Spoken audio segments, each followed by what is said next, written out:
찬송가 502장을 함께 찬양하시겠습니다. 찬송가 502장입니다.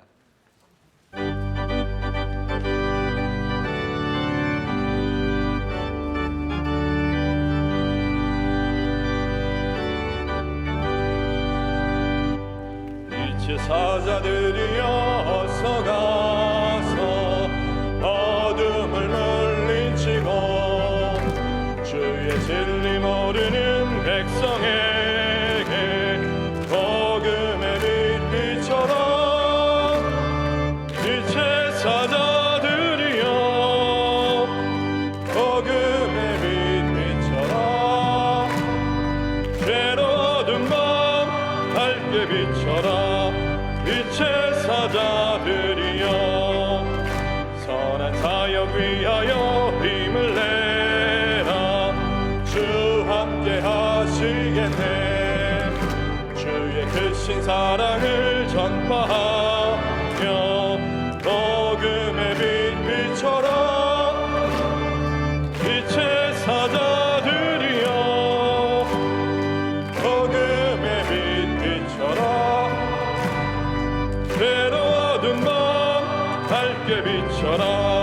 빛의 사자들이여 동서남북 어디나 땅끝까지 주님만 의지하고 눈 어두워 못 보는 백성에게 복음의 빛 비춰라. 빛의 사자들이여 복음의 빛 비춰라. 괴로운 밤 밝게 비춰라. 빛의 사자들이여. 오늘 우리에게 주시는 하나님의 말씀은 구약 욥기 42장 1절로 6절까지의 말씀입니다. 구약 803면에 있는 욥기 42장 1절로 6절까지의 말씀을 저와 여러분이 한 절씩 교독하시겠습니다. 욥이 여호와께 대답하여 이르되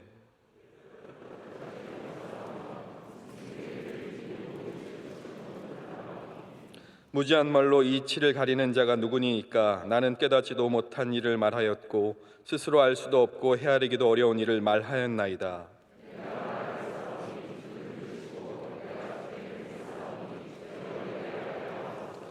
내가 주께 대어 귀로 듣기만 하였사오나 이제는 눈으로 주를 배움나이다. 그러므로 내가 스스로 거두어 드리고 티끌과 제 가운데에서 회개하나이다. 아멘. 특순 시간입니다. 소망 예식부에서 나오셔서 특순으로 하나님께 영광 올려 드리겠습니다.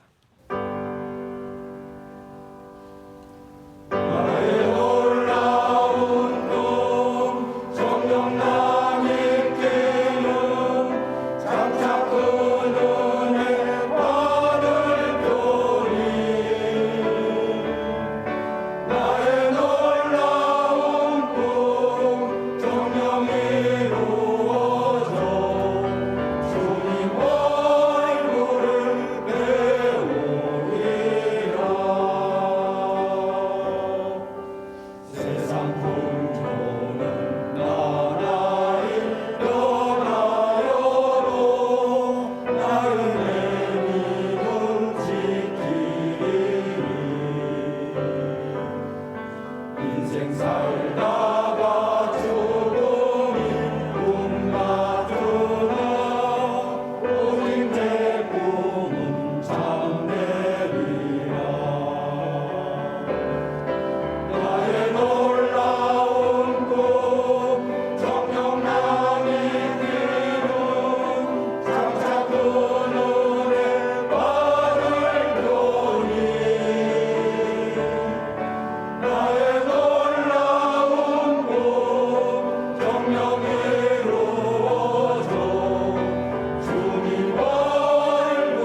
교회 사랑하는 찬양대가 찬양으로 하나님께 영광 올려 드리겠습니다.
이제 말씀으로 은혜 받는 시간입니다. 담임 목사님께서 이제는 눈으로 주를 배움나이다 지하의 말씀 선포하실 때에 큰 은혜의 시간 될 줄 믿습니다.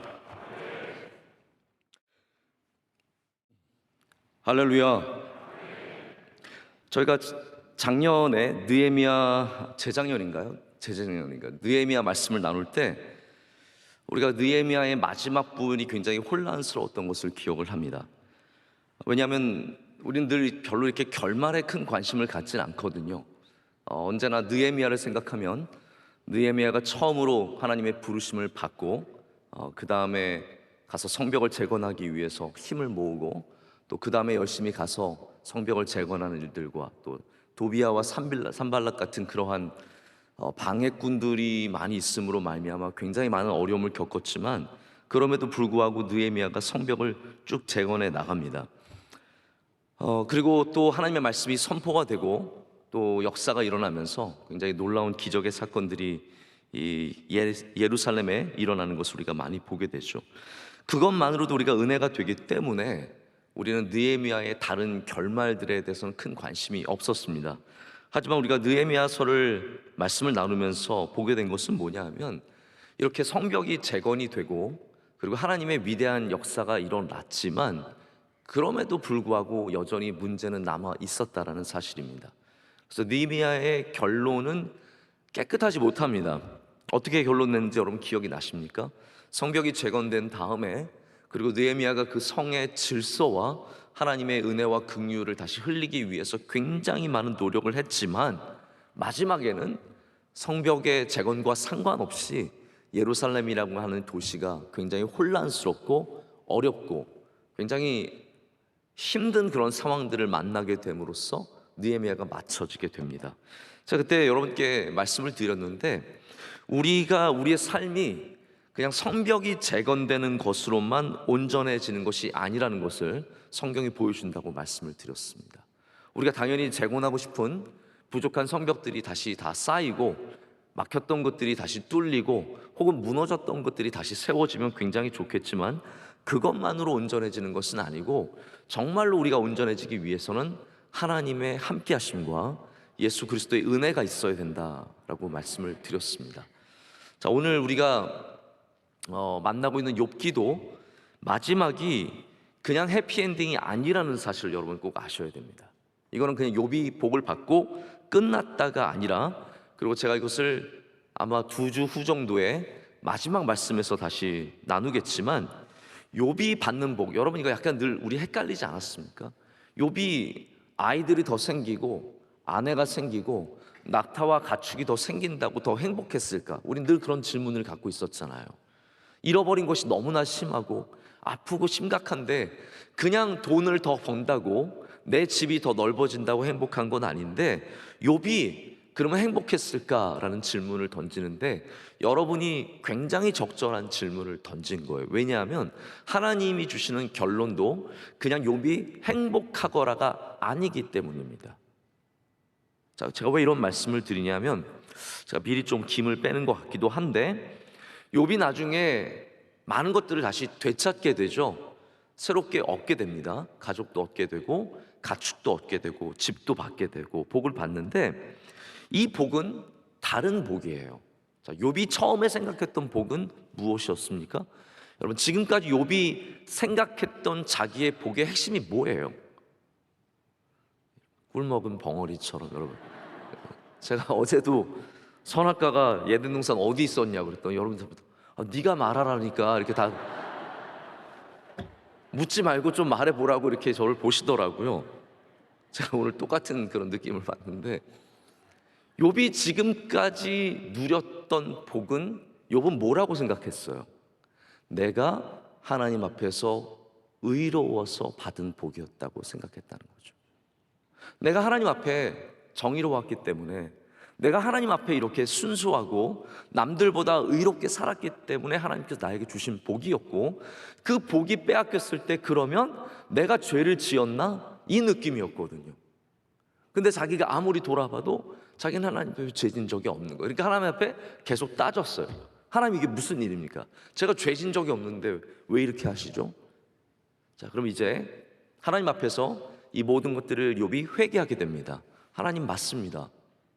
제가 그냥 착해서 하나님이 복 주신 것이 아니라 하나님이 온 세상의 주권을 갖고 계시기 때문에, 하나님은 신묘막측하신 분이시기 때문에 우리의 어떠한 드린 것과 상관없이 우리에게 베풀어 주시는 분이라는 것을 욥이 오늘 회개를 통해서 고백하게 되거든요.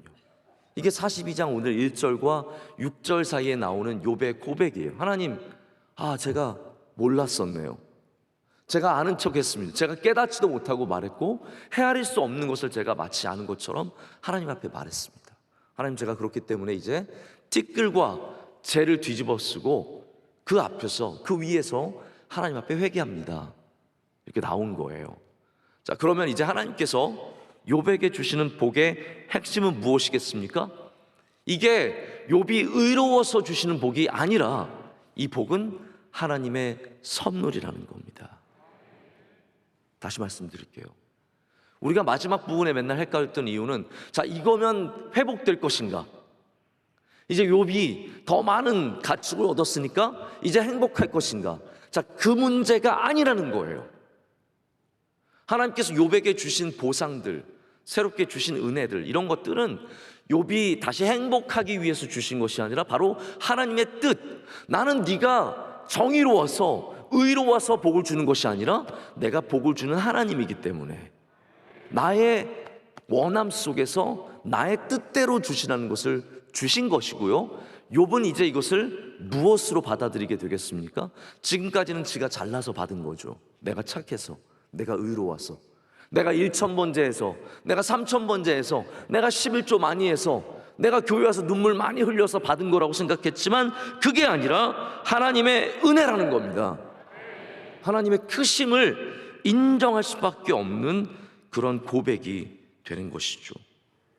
여러분, 그렇다면 우리는 다른 그림자도 좀 볼 줄 알아야 합니다.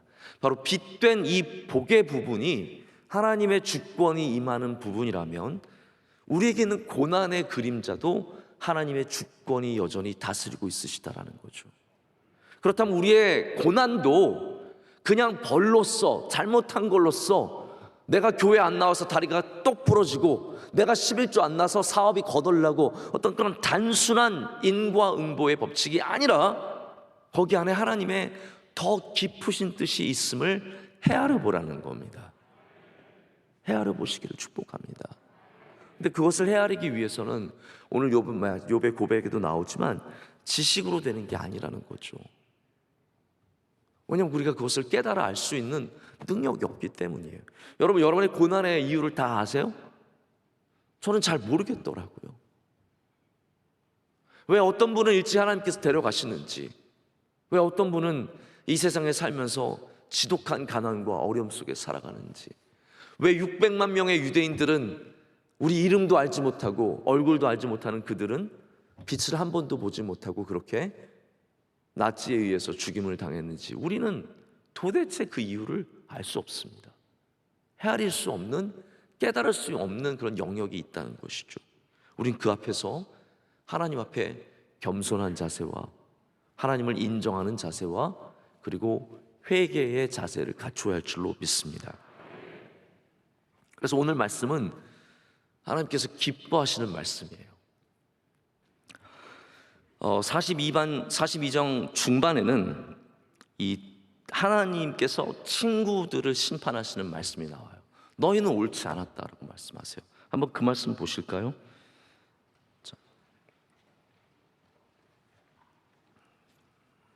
7절 말씀 우리 다 함께 읽겠습니다. 여호와께서 욥에게 이 말씀을 하신 후에 여호와께서 대만 사람 엘리바스에게 이르되 너가 너와 내 두 친구에게 노하나니 이는 너희가 나를 가리켜 말한 것이 내 종 욥의 말같이 옳지 못함이니라. 아멘. 하나님께서 너희 친구들은 옳지 않다라고 말씀하세요. 이 세 명의 친구들입니다. 엘리후는 아닙니다. 엘리후는 하나님 편에서 말을 했고 그의 말은 옳은 부분들이 많았습니다. 하나님께서 엘리후는 이런 부분에 집어넣지 않으셨습니다. 자, 근데 욥은 맞다라고 하셨어요. 욥은 옳다라고 말씀하셨습니다. 그러면 욥이 1장부터 41장까지, 물론 우리가 그 중에 다 욥이 말한 것은 아니지만 이어온 욥의 말들이 그럼 다 옳았던 것일까요? 아닙니다. 자, 왜 하나님께서 내 종 욥과 같이 옳지 않다고 말씀하셨을까요? 바로 42장 1절부터 6절까지의 욥의 말을 하나님께서는 가리켜 말씀하시는 겁니다. 자, 지금까지 욥은 굉장히 많이 틀렸습니다. 하나님을 아는 것도 틀렸고 하나님의 고난과 하나님의 의와 하나님의 주권에 대해서 굉장히 많은 잘못된 생각들을 갖고 있었는데 마지막에 42장에 하나님께 나와서 하나님에 대한 고백을 하고 자기의 한계에 대한 고백을 했을 때 하나님께서 그것을 옳다라고 말씀하시죠. 그럼 하나님께서 뭘 옳다고 말씀하시는지 우리는 본문 말씀 속에서 생각해 볼 수 있어야 합니다. 저는 그래서 오늘 남은 시간 동안 하나님께서 옳다고 말씀하시는 세 가지를 여러분과 함께 생각해 보고자 합니다. 첫 번째 옳음은 뭐냐면 바로 하나님을 인정하는 것에서 하나님은 옳다라고 말씀하십니다. 여러분, 우리가 언제 하나님 앞에 옳은 사람이 될 수 있습니까? 하나님의 모든 것을 인정할 때입니다. 나에게 좋은 부분만이 아니라 하나님 전부를 인정할 때, 나에게 있는 어려운 부분도 하나님께서 주신 것일 수 있고 하나님의 뜻이 있을 수 있다는 모든 것들을 하나님을 인정할 때 우리는 거기서 하나님께 옳다라는 그러한 말씀을 듣게 됩니다. 제가 이야기 하나 좀 드릴까요?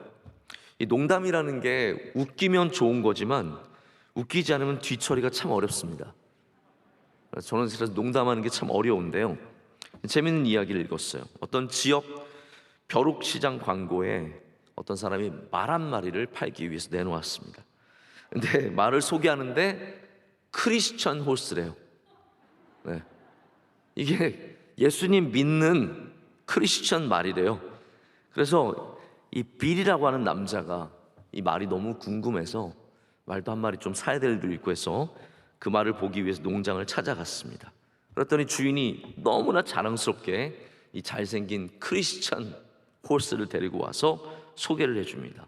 그러면서 소개해 주기를 이 말은 크리스천입니다. 왜 그러세요? 왜 어떻게 그렇습니까? 했더니 이 말은 우리 성경에 나오는 얘기를 많이 이해합니다. 우리가 할렐루야 하면 이 말은 뜁니다. 할렐루야 하면은 가고 할렐루야 더 세게 하면 더 뛰고 아멘 하면 멈춥니다. 그래서 너무 신기한 거예요. 그래서 비리 내가 한번 타봐도 되겠습니까? 했더니 주인이 타보라고 해서 탔습니다. 처음에 할렐루야 했더니 말이 잉 하더니 걷기 시작하는 거예요. 할렐루야 그랬더니 이제 말이 조금 빨리 걷기 시작하고 또 할렐루야 하니까 말이 이제 좀 뛰기 시작합니다. 신나가지고요. 할렐루야 할렐루야 할렐루야 했더니 말이 막 뛰기 시작합니다. 한참을 재밌게 뛰다 보니까 저 멀리 자기도 모르는 사이에 절벽 가까이 온 거예요. 여러분 그냥 이야기예요. 그래서 막 큰일 난 거예요. 근데 이게 아멘이 생각이 안 나는 거예요. 그러니까 지금 할렐루야 한참 할렐루야 빠져 있다 보니까 아멘이 생각이 안 나가지고 하나님 저 좀 살려주세요. 어떡하죠? 그러다가 갑자기 아멘이 생각났어요. 그래서 절벽 다 왔는데 아멘 했어요. 그때 말이 탁 멈췄어요. 너무 감사해서 할렐루야 그랬어요.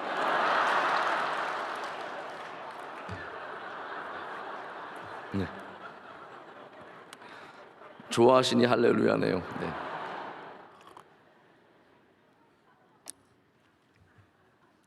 우리가 하나님을 공식으로 생각하면 할렐루야 하면 하나님은 뛰시고 아멘 하면 하나님은 멈추시는 하나님으로 이해하기가 굉장히 쉽습니다. 우리 하나님은 내가 드리면 잘해주시고 내가 잘못하면 나 때리시고 우리 하나님은 내가 이렇게 하면 이렇게 해주실 것이고 이렇게 하면 이렇게 해주실 것이라는 그런 하나님에 대한 이해가 굉장히 단편적이고 단순하기가 쉽습니다. 물론 여러분 저는 단순한 신앙에 힘이 있다고 믿습니다. 할렐루야. 단순한 신앙이 힘 있는 신앙이에요. 기도하면 복을 받습니다. 정말 그렇습니다. 예배는 능력이 있습니다. 그럼 이거는 정말로 기본적인 신앙이에요.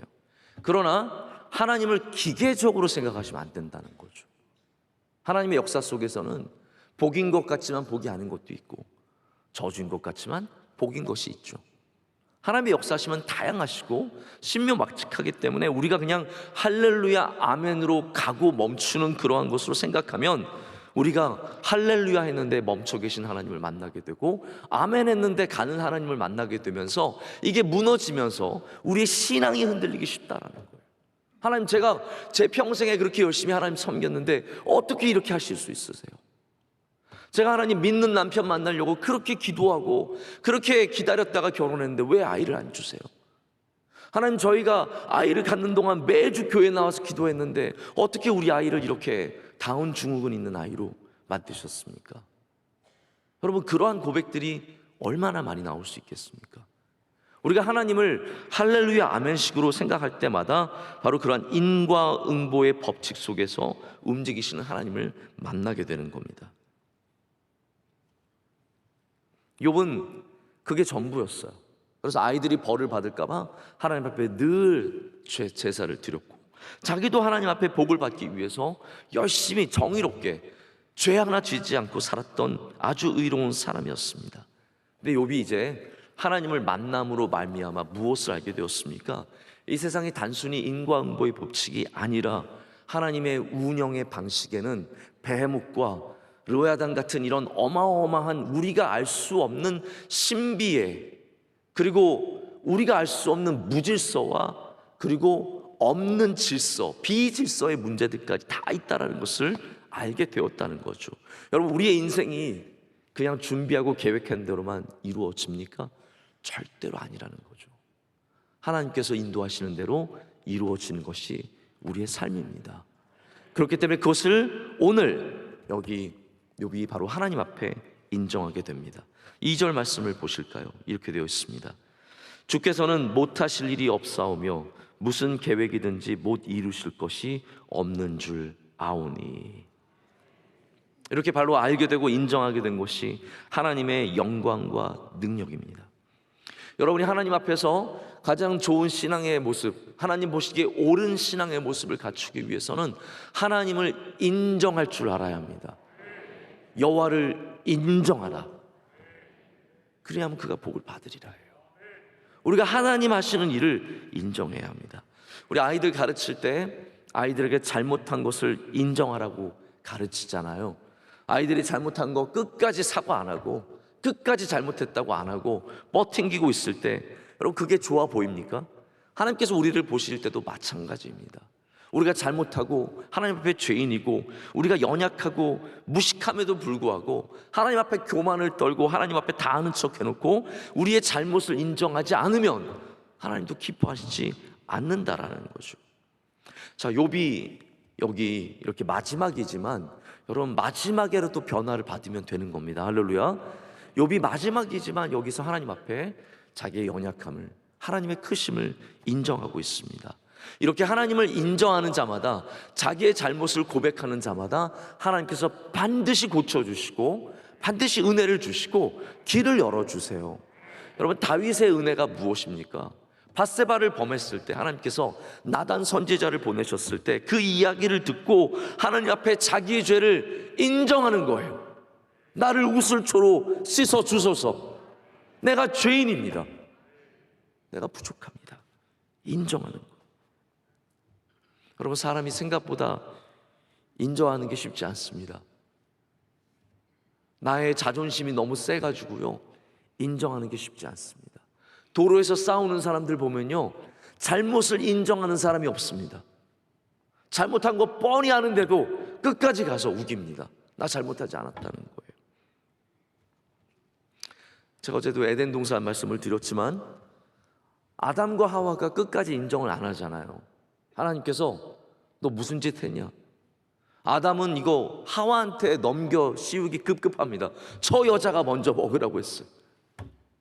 남자답지 못한 거죠. 인정하지 못하는 겁니다. 우리의 죄를 인정하지 못하는 것은 인류 처음부터 그랬어요. 가인도 보십시오. 하나님께서 가인과 아벨이 어디 있느냐라고 물었더니 가인이, 하나님 무슨 말이에요? 제가 가인을 지키는 사람입니까? 인정하지 않아요. 하나님께서 다 아시는데도 뻔뻔하게 그 죄를 인정하지 않고 하나님 앞에 자복하지 않습니다. 여러분, 하나님 앞에 우리가 죄인임을 고백해야 합니다. 하나님의 크심을 인정해야 합니다. 하나님과 우리는 레벨이 완전 다르다는 것을 인정해야 돼요. 그래야 하나님께서 여러분을 기뻐하십니다. 기뻐하신다는 거죠. 오늘 여러분, 우리 토기장이 되신 하나님을 인정하시길 축복합니다. 우리의 그릇됨을, 내 그릇이 이 모습임을 인정하시면 하나님께서 그 그릇 안에 귀한 복을 넣어주실 줄로 믿습니다. 두 번째는 자기의 무지함과 교만을 돌아보는 것을 하나님께서는 옳다라고 말씀하십니다. 3절 말씀 한번 보실까요? 우리 다 함께 읽겠습니다. 무지한 말로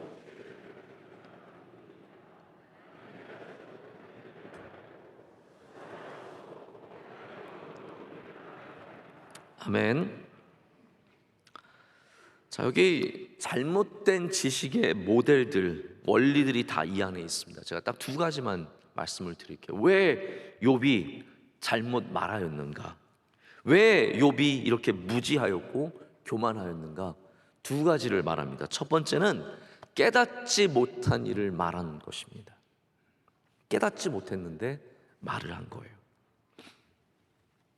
우리가 모든 받는 인풋이라고 하는 우리 안으로 들어오는 것과 아웃풋이라고 하는 나가는 것, 이 인풋과 아웃풋 사이에는 깨달음이 있어야 내 것이 됩니다. 자, 한쪽 귀로 들어왔다가 한쪽 귀로 가는 것들이 얼마나 많은지 모릅니다. 그런데 정말 은혜 받는 사람의 특징이 뭔지 아십니까? 귀로 들어와서 내 심장에 머물러 있다라는 것이죠.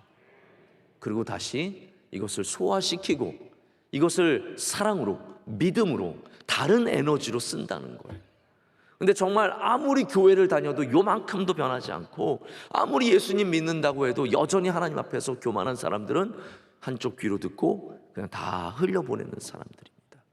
말씀의 훈련은 잘 돼 있어가지고 귀로는 걸러내요. 뭐 저 얘기 맞지도 않은 것 같은데 뭐 했던 얘기 또 하네, 뭐 내가 다 아는 얘기 하네라고 하지만 정작 내 안에서 머물러 있고 깨닫는 순간들이 없다라는 거죠. 제가 설교를 준비하면서 가장 조심하는 것 중에 하나가 이런 부분입니다. 제 안에서 소화가 전혀 되지 않았는데, 제 안에서 읽지 않았는데 알지도 못하는 것을 마치 내가 아는 것처럼 말하는 것, 이거 제가 굉장히 경계하는 모습 중에 하나입니다. 사실 제가 어제 오늘 이걸 좀 생각을 하고 있었어요. 내가 그걸 모르면서도 말할 수 있나? 내가 좀 더 안에서 이거를 붙잡고 고민하고 생각하고 기도해 봐야 되는데 이거 그냥 없이 너무 말하기 급급한 거 아닌가? 좀 그런 묵상들을 하고 있었거든요. 근데 오늘 이 말씀이 나와서 제가 굉장히 좀 하나님으로부터 한 대 맞는 그런 느낌이었어요. 나도 그런데, 저도 그런데 깨닫지 못한 일을 말하는 일들이 우리가 얼마나 많은지 모릅니다. 여러분, 세상을 우리가 깨달았습니까? 사람의 이치, 인생의 이치를 깨달았습니까? 무엇을 하면 잘 되는지, 무엇을 하면 실패하는지 우리가 깨달은 게 뭐가 있습니까? 그런데 우리는 거기에 대해서 말하기를 주저하지 않습니다. 다 아는 것처럼, 우리가 아는 거 몇 개를 가지고 전부인 것처럼 말할 때가 너무나 많습니다. 여러분, 오늘 이 주시는 말씀이 여러분에게 정말 입에는 쓰지만 몸에는 단 양약이 되시길 축복합니다. 하나님의 말씀을 듣고 다 흘려보내지 마시고 여러분 안에 남아있고 여러분 안에 이것이 쌓이고 정말 다져지고 열매 맺는 은혜가 있으시기를 축복합니다. 가장 위험한 사람들이 조금 아는 것으로 자신이 다 아는 것처럼 말하는 거예요. 어제 저희 이제 오랜만에 저녁에 집에서 저희 아이들과 뭘 하고 있다가 제가 저희 아내한테 여보, 이거는 이거는 세균도 안 들어가고, 이제 가끔 그런 일들이 있어요. 저희 아내가 조금 깔끔을 떱니다. 제가 그래서 여보, 이거는 세균이 절대로 안 들어가, 이렇게 어떻게 이렇게 하는데 들어갈 수 있어? 그랬더니 여보, 당신 말은 정말 맞는 것 같은데 돌팔이 같아 라고 얘기를 좋게 말한 거예요. 무슨 말이냐면 돌팔이는 여보, 그리고 제가 좀 약간 당황해 하니까 저희 아내가 설명하기를 여보, 돌팔이는 진짜 많이 하는데 완벽하게 알지 못하는 사람을 돌팔이라 그래. 저도 지금 무마시키려고 그러는 건데 무마시키려고 굉장히 노력을 하더라고요. 저는 이게 저희끼리 뭐 농담하면서 재밌게 얘기해서 상관이 없는 건데 여러분, 그럴 때가 참 많습니다. 우리가 제대로 아는 것이 아닌데 마치 의사처럼 얘기하고요, 제대로 아는 것이 아닌데 마치 하나님처럼 얘기하는 사람들이 얼마나 많은지 모릅니다. 우리는 항상 주님 앞에서 겸손해야 합니다. 오늘 새벽에도 원로 목사님께서 남의 말 하는 거 아니라고 말씀하셨잖아요. 왜 우리가 남의 말 해서는 안 됩니까? 다 알지 못하거든요. 전혀 다 알지 못하는데 마치 다 아는 것처럼 저 집사님은 저렇다고, 저 권사님은 저렇다고, 저 목사님은 저렇다고, 저 정치인은 저렇다고 너무 사람들이 알려주는 대로 따라가지 마십시오. 제가 몇 달 전에 여러분에게 이런 가십의 소비자가 되지 말라고 말씀드렸어요. 이런 이야기 나올 때마다 너무 적극적으로 소비하는 바람에 우리가 다 거기 노예가 돼버리는 거거든요. 하나님 앞에 겸손하기 위해서는 내가 다 깨닫지 못했다는 사실을 알아야 된다는 거죠. 욥은 고난의 문제를 자기가 다 깨달은 것처럼 말했어요. 그래서 그 친구들에게 아주 세게 말했죠. 무슨 소리냐? 절대로 이 세상의 문제, 나는 죄를 진 적이 없고 하나님은 그러실 분이 아니고. 그렇지만 막상 뚜껑을 열어보니까 하나님의 세상은 너무나 다양하고 하나님의 뜻은 우리보다 훨씬 더 켜켜이 첩첩이 쌓여있다는 것을 보게 된 것입니다. 그것을 깨달았기 때문에 이렇게 말하게 된 것이죠. 두 번째, 우리가 교만하지 않기 위해서 가져야 하는 자세는 우리가 스스로 알 수 없고 헤아릴 수 없다는 사실을 인정하는 것입니다. 욥은 다 알 수 없는 너무나 위대하고 너무나 방대한 것들에 대해서 욥이 다 마치 아는 것처럼 말했다는 것에 문제를 갖고 있었습니다. 자, 이런 거예요. 하나님께서는 마지막 날에 대해서 닫아두셨어요. 자, 마지막이 있다는 건 우리는 다 압니다. 언젠가는 주님께서 이 땅에 다시 오실 겁니다. 할렐루야. 우리는 그것을 바라보며 사는 사람들이에요.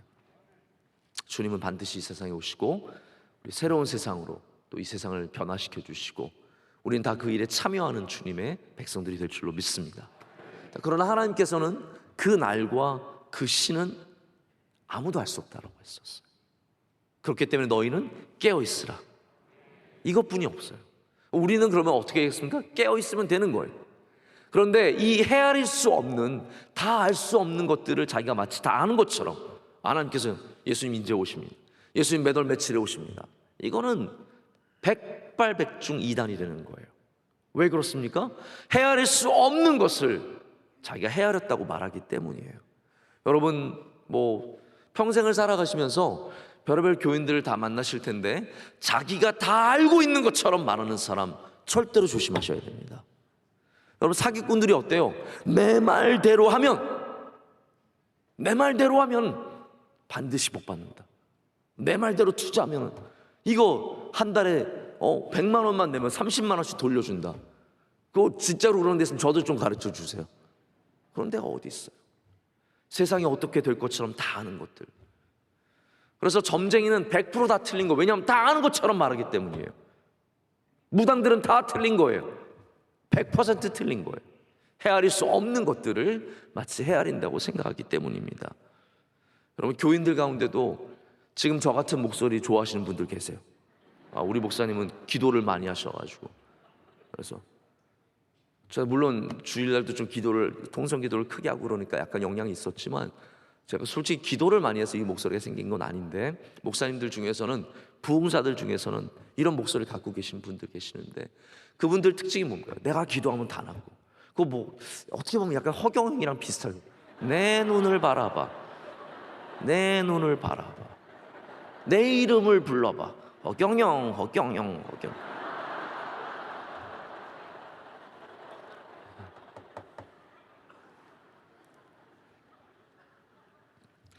사람의 것은 다, 여러분, 우리가 알 수 있는 것은 다 한계가 있고 우리가 발전할 수 있는 것도 다 한계가 있습니다. 저는 과학과 의학을 존중합니다. 그러니까 앞으로 100년 뒤에, 500년 뒤에, 1000년 뒤에 세상은 달라질 것입니다. 더 좋아질 수 있을 것이고, 우리 과학의 발달은 어떻게 될지 우리는 상상을 못하죠. 500년 뒤에 우리 미래 사람들이 나중에 500년 전에 우리를 보면서 얼마나 유치하다고 생각하겠어요. 어이구, 저렇게 살았어. 그렇게 될 수 있어요. 그러나 우리 인간과 하나님의 차이는, 그 간극은 절대로 가까워지지 않습니다. 하나님은 하나님이시고 사람은 사람일 뿐이에요. 그렇기 때문에 우리는 하나님 앞에서 우리가 헤아릴 수 없는, 우리가 스스로 알 수 없는 것들에 대해서 겸손해야 합니다. 그것이 바로 하나님께서 옳다라고 말씀하시는 지식이라는 거죠. 자, 이제 우리가 세 번째 큰 주제로 갑니다. 왜 하나님께서 그러면 욥을 옳다고 말씀하셨습니까? 자, 여기 셋째는 욥이 하나님을 더욱 알아갔기 때문에 하나님은 욥을 기뻐하셨습니다. 자, 이걸 제가 어떻게 표현하고 싶으냐면 희미함에서 선명함으로 라고 말씀을 드리고 싶습니다. 희미함에서 선명함으로. 고린도전서 13장의 가장 아름다운 말씀 중에 하나, 사랑에 대한 말씀도 참 좋지만 12절 말씀, 이런 말씀이 있죠. 우리가 지금은 거울로 보는 것 같이 희미하나 그때에는 얼굴과 얼굴을 대하여 볼 것이요 지금은 내가 부분적으로 아나 그때는 주께서 나를 아신 것 같이 내가 온전히 알리라. 아멘. 그렇습니다. 우리가 지금은 희미하지만 언젠가는 우리가 주님을 얼굴을 마주 보는 것처럼 만나게 되는 날이 올 줄로 믿습니다. 지금 욥은 하나님을 희미하게 알았던 사람이에요. 그런데 욥의 교만이 그거죠. 희미하게 아는 것을 마치 정확하게 아는 것처럼 얘기했다는 것. 자신이 잘 모르는 하나님에 대해서 선명한 것을 본 것처럼 말했다는 것이 바로 욥의 잘못이었습니다. 이런 거예요. 귀로만 들었대요. 어떤 사람이 경상도 영양에 사는 어떤 사람이 친구가 서울에 갔다 왔어요. 야, 서울에는 말이야 전차가 다녀서 차들이 운전사도 없이 막 다니고 사람들이 막 길거리에서 밥을 사 먹고 뭐 별의별 30층이 되는 건물이 있고. 자, 이걸 들었어요. 그 다음에 친구한테 갔어요. 성서신학교에 있는 친구를 만났는데 친구한테 얘기해 주고 싶은 거예요. 근데 안 다녀왔지만 다녀온 것처럼 말하고 싶은 거예요. 그래서 귀로만 들었지만 마치 자기가 전부 다 아는 것처럼 막 얘기를 하는 거예요. 그 다음부터는 그림이 막 섞이기 시작하는 거예요. 온전히 알지 못하는 것을 말하느라고 서울이 갑자기 대구가 됐다가 부산이 됐다가 목포가 되는 그러한 이상한 얘기가 돼버리는 것과 똑같다는 거예요. 욥은 지금 하나님을 정확하게 아는 게 아니에요. 그러나 마치 하나님을 다 아는 것처럼 얘기했습니다. 그러나 그가 이제 하나님을 눈으로 배웠을 때, 하나님께서 그 앞에 나타나 주실 때, 그거 하나님께서 욥에게 주신 은혜거든요. 저는 여러분에게 하나님의 나타나심의 은혜가 있으시길 축복합니다. 그게 뭐 우리가 정말 하나님을 만나는 눈으로 보는 그러한 현상은 아닐지라도 여러분의 그 깊은 곳에 있는 아픔과 답답함과 어려움과 눈물 속에 하나님이 나타나 주시면 그 나타나심으로 말미암아 우리의 모든 문제는 선명해지는 것이고 우리는 선명하기만 하면 되는 거예요.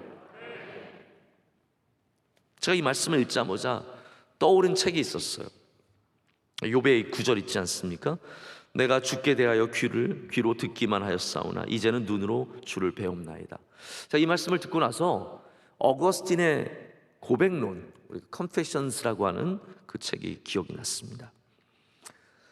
자, 어려운 얘기는 안 할게요. 근데 제가 고백론을 참 좋은 분에게 배웠어요. 로렘이라고 하는 교수님에게 제가 고백론을 한 학기 배우면서 정말 많은 도전들을 많이 받았는데 이 어거스틴의 고백론은 단순히 어거스틴의 삶에 대한 고백만 있는 것이 아니라 이게 철학적으로 완벽한 구조를 갖고 있습니다. 대칭적인 구조, 그리고 이렇게 위로 올라가는 그런 기법들이 아주 잘 됐어요. 그거를 좀 어려운 말로 신플라톤주의라고 그래요. 니오플레이토즘이라고 하는데 이게 갖고 있는 요걸 말씀을 드리고 싶은 거예요. 고백론에 보면은 감각에 대한 표현이 되게 많이 나옵니다. 감각. 내가 하나님을 알고 하나님을 맛보고 하나님을 듣고 하나님을 보는 어떤 그러한 감각적인 표현이 많이 나오는데 거기에는 귀천이 있어요. 이게 이제 신플라톤주의의 철학적인 개념이에요. 그러니까 감각은 우리가 보통 오감이라고 하는 게 있잖아요. 여러분 다 오감 있으시죠? 네, 오감이라는 것이 우리에게는 이게 동등해요. 뭐 내 촉각이나 내 시각이나 뭐 누가 더 우월하다 말하기 어렵지만 신플라톤주의에서는 이것을 귀천을 나눕니다. 어떤 감각이 더 하나님 앞에 고귀한 감각인가? 그럴싸하죠. 그래서 하나님에 대한 고백을 할 때 플라톤이 깨닫는 순서가 있어요. 먼저는 느낌으로 이렇게 뭐 만져서 아는 것이고 촉각, 그 다음에는 귀로 듣는 거. 근데 가장 상위에 있는 게 뭔지 아십니까? 바로 시각이라는 거예요. 눈으로 보는 것. 그래서 여기 나온 이 제시된 이 욥의 말도 제가 뭐 신플라톤주의로 이렇게 완전히 희석시키거나 제가 여기에 완전히 집어넣는 것은 아니지만 굉장히 도움이 될 만한 말이에요. 지금 욥은 귀로 듣는 것과 눈으로 보는 것의 차이를 두고 있는 거예요. 우리는 아무런 차이도 없을 것 같은데 욥은 말하기를 내가 귀로 듣는 것은 불완전했다라고 말하는 것이고 내가 주님을 본다는 것은 완전하다는 표현이 있잖아요. 우리의 영적인 경험도 마찬가지입니다. 우리가 하나님을 알아가는 과정 속에서 그냥 귀로 듣는 것과 주님을 만나고 주님을 경험하는 것은 다르다라는 거죠. 욥은 하나님을 알았지만 완전하지 않은 지식, 바로 귀로 듣는 지식이 있었고 그것 때문에 계속해서 시험을 겪고 있었습니다. 그런데 욥이 이제는 하나님을 만나게 되었습니다. 눈으로 보게 되었습니다. 여러분, 신앙생활 우리가 하나님을 만나는 것이 우리의 꿈이 되어야 합니다. 주님, 나를 만나 주시옵소서. 제가 여러분에게 신비주의로 나가서 저 주님을 봤어요, 그런 걸 듣고 싶어서 말씀드리는 게 아닙니다. 여러분의 삶에 하나님께서 함께 하심을 믿으시고 하나님을 만나시고 내 눈으로 주님을 배웠다는 고백이 있는 은혜가 있으시길 축복합니다. 다윗의 시편은 맛보아알지어다라는 노래하죠. 34편 8절에 너희는 여호와의 선하심을 맛보아알지어다. 그에게 피하는 자는 복이 있도다. 여러분, 모든 감각은 우리가 하나님을 알아가는, 하나님 앞에 쓰임받기 위해서 굉장히 중요한 것들입니다. 중국에서는 아이가 태어나면은 그 아이에게 맛을 다 보여준다고 하죠. 쓴맛 보여주고, 단맛 보여주고, 짠맛, 신맛. 여러분, 아이들한테 신거 한번 먹여보신 적 있으세요? 정말 표정 귀엽습니다. 지금 어떤 일이 일어나는 줄 모르고 신맛을 한번 먹여주면 너무 막 표정이 신기한 표정을 짓죠. 여러분, 부모님이 너무 그거 자주 하면 학대하는 거죠.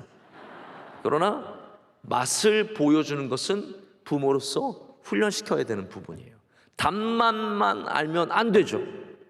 아이가 단맛만 알면 모든 건강이 무너집니다. 여러분, 그래서 하나님은 우리에게 맛보게 하실 때 단맛으로만 나타나지 않으십니다.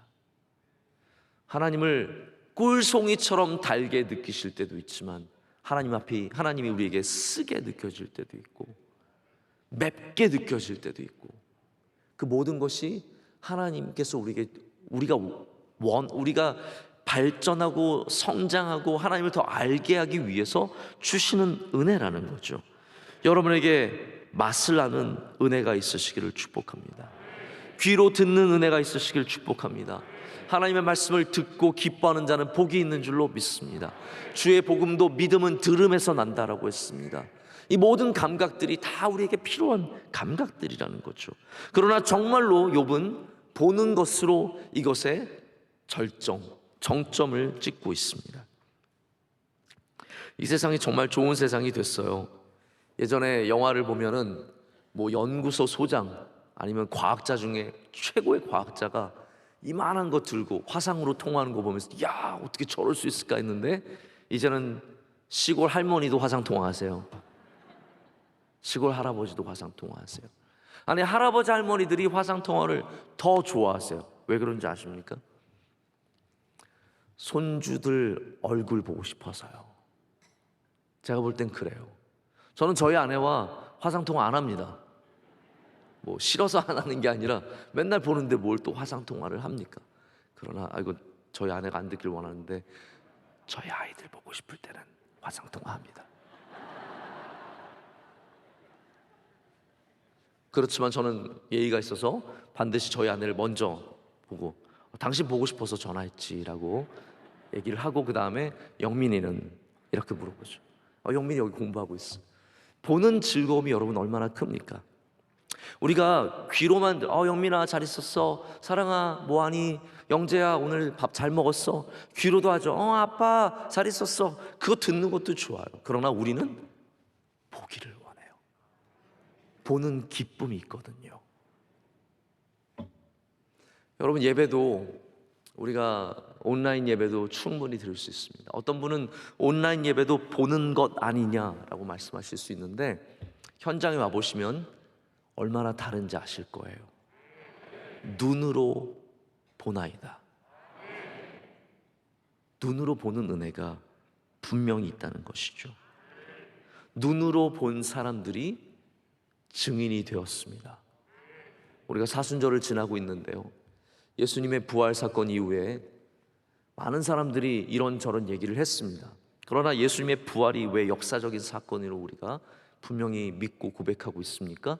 바로 그것을 본 사람들이 증언하고 있기 때문입니다. 주장이 아니라 증언입니다. 그래서 복음은 주장이 아니라 증언이에요. witness예요. 제자들이 부활하신 예수님을 보았고 그것을 보았기 때문에 그들은 목숨을 걸고 그 부활하시고 승천하신 예수 그리스도의 복음을 전하기 위해서 이 땅을 살아가게 되었습니다. 여러분, 그런 우리들에게 예수님께서 이렇게 말씀하시죠.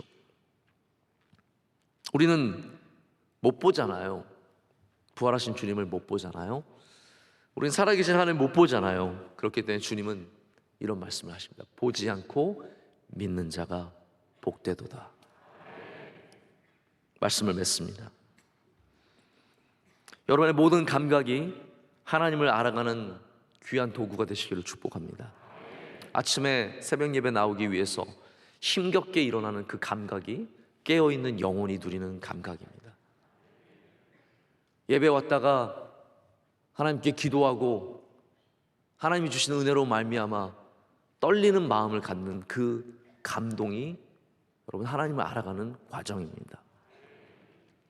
우리의 입술로 드리는 고백이 우리 하나님께 더 가까이 나아가기 위한 도구입니다.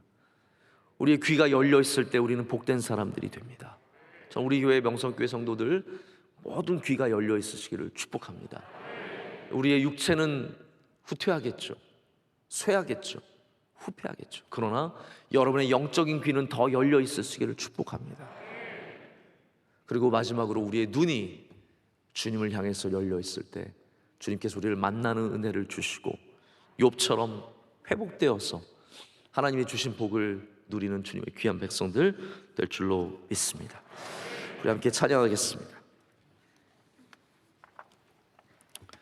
우리 주는 완전합니다. 함께 찬양합니다.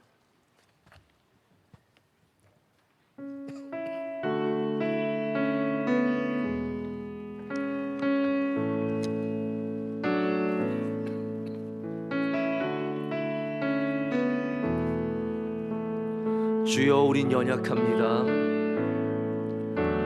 주여 우린 연약합니다. 오늘 우리를 힘겨워 합니다. 주 뜻 이루며 살기엔 부족합니다. 우린 연약합니다. 주여 우린 넘어집니다. 주여 우린 넘어집니다. 오늘 하루 또 실수합니다. 주의 긍휼을 구하는 죄인입니다. 주만 바라봅니다. 한없는 주님의 은혜, 한없는 주님의 은혜, 온 세상 위에